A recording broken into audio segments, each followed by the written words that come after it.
Hello बच्चों। तो आज के इस वीडियो के अंदर या आज की इस क्लास के अंदर बच्चों हम कॉम्बिनेशन ऑफ एरर के अंदर ही सीखेंगे कि अगर आपके पास में कोई फिजिकल क्वांटिटी दो अदर फिजिकल क्वांटिटी के डिवीजन फॉर्म में है, कोसेंट फॉर्म में है या फ्रैक्शन फॉर्म में है, तो आप उस फिजिकल क्वांटिटी में किस टाइप से एरर फाइंड कर सकते हैं। ठीक है, इससे पहले हमने एरर फाइंड करने के मतलब कॉम्बिनेशन ऑफ एरर के दो टॉपिक पढ़ लिए हैं, एडिशन और सब्ट्रैक्शन वाला, और दूसरा हमने पढ़ा बच्चों प्रोडक्ट और मल्टीप्लिकेशन वाला। तीसरा वीडियो आपके पास में ये है कि एरर इन कोसेंट और आपके पास में है डिवीजन, और हम बिना टाइम वेस्ट करते हुए इसको स्टार्ट करते हैं बच्चों। तो हम ये मान के रखें कि बच्चों कोई फिजिकल क्वांटिटी है एक्स, ठीक है, और ये बच्चों ए और बी दो अदर फिजिकल क्वांटिटी के डिवीजन फॉर्म में है। तो अगर ए और बी में अगर आपके पास में कोई एब्सोल्यूट और एरर हो डेल्टा और डेल्टा बी, तो ऑब्वियसली एक्स के अंदर ही बच्चों एब्सोल्यूट एरर होगा। और विद एब्सोल्यूट एरर आप उनको कैसे लिखेंगे, ऐसे लिखेंगे एक्स को होगी x plus minus delta x is equal to a plus minus delta a upon b plus minus delta b. ठीक है बच्चों, क्या किया हमने यहां से एक्स कॉमन ले लिया, तो यहां क्या बच गया 1 plus minus delta x upon x is equal to, और यहां हमने ए कॉमन ले लिया, ठीक है, न्यूमरेटर से, तो क्या बच गया 1 plus minus delta a upon a, और इस डिनोमिनेटर से हमने बी कॉमन ले लिया, तो 1 plus minus delta b upon b. अब आप इसको थोड़ा ध्यान से देखें तो आप देखेगा कि ए और बी वापस डिवीजन फॉर्म में ये बने हैं। तो हमने इसको मैं वापस रिपीट कर रहा हूं, यहां पे देखो x is equal to 1 plus minus delta x upon x is equal to बच्चों a अपॉन बी और 1 plus delta a upon a, ठीक है, into 1 plus delta b upon b. यहाँ a और b की फॉर्म में हमारे पास में फिजिकल क्वांटिटी आई है, तो हमें पता है a और b की फॉर्म में तो ये मतलब इनिशियल फिजिकल मतलब वो सॉरी a और b की फॉर्म में तो आपके पास में ये फिजिकल क्वांटिटी है, तो हमने a और b को x यहाँ पे मान लिया है, रख दिया है, ये वैल्यू रख दी है यहाँ पे x की वैल्यू। तो क्या हो गया x 1 plus minus delta x upon x, ठीक है, इज इक्वल टू बच्चों ये वैल्यू आपके पास में x है, तो हमने यहाँ पे x रखा, और ये जो वैल्यू है हमने यहाँ पे ऐसे रखी है क्या 1 plus delta a upon a और 1 plus minus delta b upon b, और ये -1 ऐसे आया था क्योंकि बच्चों जैसे हम इसको ऊपर लेके जाएंगे तो अभी तो इसकी पावर 1 है, जैसे हम इसको न्यूमरेटर में लेके जाएंगे तो डिनोमिनेटर के ऊपर नेगेटिव पावर आ जाती है, तो वो नेगेटिव पावर आ गई।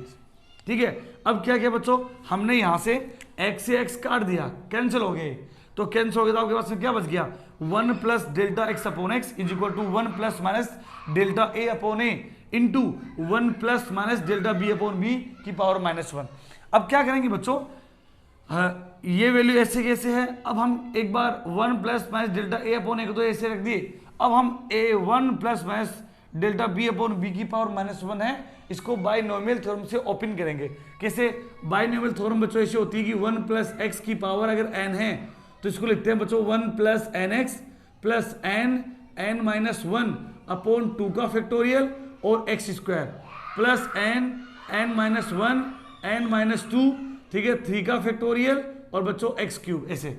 तो अगर इस वाले फॉर्मूले से हम इसको ओपन करते हैं तो 1 की जगह 1 है और इस x की जगह डेल्टा बी अपॉन बी है, और उस n की जगह बच्चों यहाँ पे क्या है -1 है, इस n की जगह बच्चों -1 है। जैसे हम इस फॉर्मूले से इसको ओपन करेंगे तो 1 प्लस एन एक्स का n पहले, तो n यहाँ पे कितना है -1, तो प्लस माइनस की वजह से बन गया माइनस प्लस, और x की जगह डेल्टा बी अपॉन बी, आगे फिर प्लस n माइनस 2 और 2 का फैक्टोरियल, मतलब यहाँ पे आपके पास में सॉरी यहाँ पे यह आ जाएगा 2, क्यों, क्योंकि n आपके पास कितना है -1 और उसमें -1 और, तो -1 -2, और जो ये बन गया इसके बाद में माइनस प्लस माइनस का 2 और नीचे 2 का नीचे 2 का फैक्टोरियल भी बच्चों, तो 2 से 2 कट जाएगा। ठीक है, तो ये कहने का मतलब ये आगे की जो टर्म है वो नेग्लिजिबल होगी, क्यों होगी, तो आपको पता है क्योंकि उसमें हमेशा फिर ये पावर बढ़ती जाएंगे, x square x cube x की पावर 4 एक्स की पावर 5 एक्स की पावर 6, ठीक है, और ये सभी जो वैल्यू होती है, क्योंकि मैंने बताया था इससे पहले वाले में मल्टीप्लिकेशन वाले में जब हम छोटी वैल्यूज को मल्टीप्लाई करते हैं बच्चों से तो उनकी वैल्यू 0 के अप्रोक्स आती है, तो सारी आगे की स्टेप्स नेग्लिजिबल हो जाएंगी। तो आपके पास में केवल क्या बचेगा ये 1 ये मतलब ये आपके पास में 1 minus plus minus delta b upon b तक, तो आपके पास में क्या बच गया 1 plus minus delta x upon x is equal to 1 plus minus delta a upon x और 1 minus plus delta b upon b. ठीक है, अब ये सेम बच्चों ऐसा तो हमने क्या बोलते हैं, इससे पहले वाला जो आपके पास में एरर था मल्टीप्लिकेशन, उसमें भी हमें सीखा था कि हम इनको मल्टीप्लाई करते हैं, तो हमने इनको मल्टीप्लाई किया बच्चों, इनको आपस में मल्टीप्लाई किया तो आपके पास में ये वैल्यू आ गई। अब इसमें वापस दो छोटी चीजें वापस मल्टीप्लाई हो रही है। जब भी दो छोटी चीजें या उनका एब्सोल्यूट एरर वापस मल्टीप्लाई हो या दो एब्सोल्यूट एरर मल्टीप्लाई हो बच्चों, तो उनमें क्या होता है कि वो और भी छोटी उनकी वैल्यू बनती है, तो वापस ये टर्म आपके पास में क्या हो जाएगी, नेग्लिजिबल हो जाएगी बच्चों। तो इसको हमने नेग्लेक्ट कर दिए, आपके पास से क्या बच गया, और ये 1 से बच्चों 1 कैंसिल हो गया, क्या बच गया delta x upon x is equal to delta a upon a plus minus का डेल्टा बी अपॉन बी। यानी कि जब बच्चों आपके पास में अगर कोई फिजिकल क्वांटिटी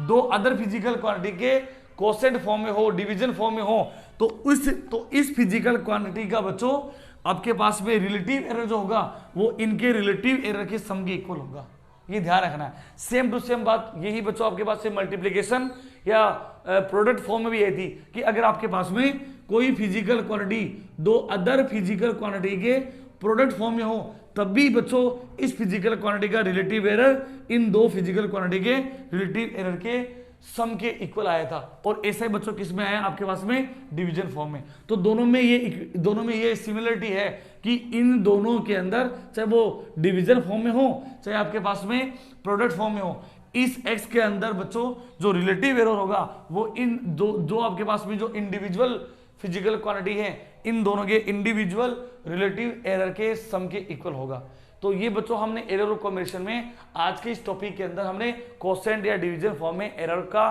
कॉम्बिनेशन फाइंड करके करना सीखा है। ठीक है, अगर आपको इससे रिलेटेड कोई क्वेरी है तो आप हमें डाउट सेक्शन में कमेंट करके पूछ सकते हैं। ठीक है, और इसी टाइप से बच्चों आप अपनी पढ़ाई को कंटिन्यू करते रहिएगा। सारे जो डेरिवेशन हैं इनको आप पहले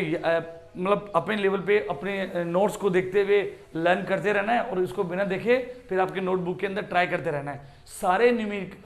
सारे टॉपिक्स के ऊपर आपको PYQ अटेम्प्ट जरूर करते रहना है। ठीक है, किस टाइप से न्यूमेरिकल बनते हैं और किस टाइप से न्यूमेरिकल आते हैं आपके पास में PYQs होंगे, उनके ऊपर आप प्रैक्टिस करते रहेगा। कोई PYQ अगर आपसे नहीं बन पा रहा है तो आप कमेंट के अंदर उसका पिक्चर सेंड करना ताकि हम उसको रेस्पॉन्ड कर पाए। ठीक है, और अगर आपको बच्चों वीडियो अच्छा लगा तो please like share and subscribe और इसी टाइप से बच्चों हमारे चैनल पे बने रहिएगा। Thank you.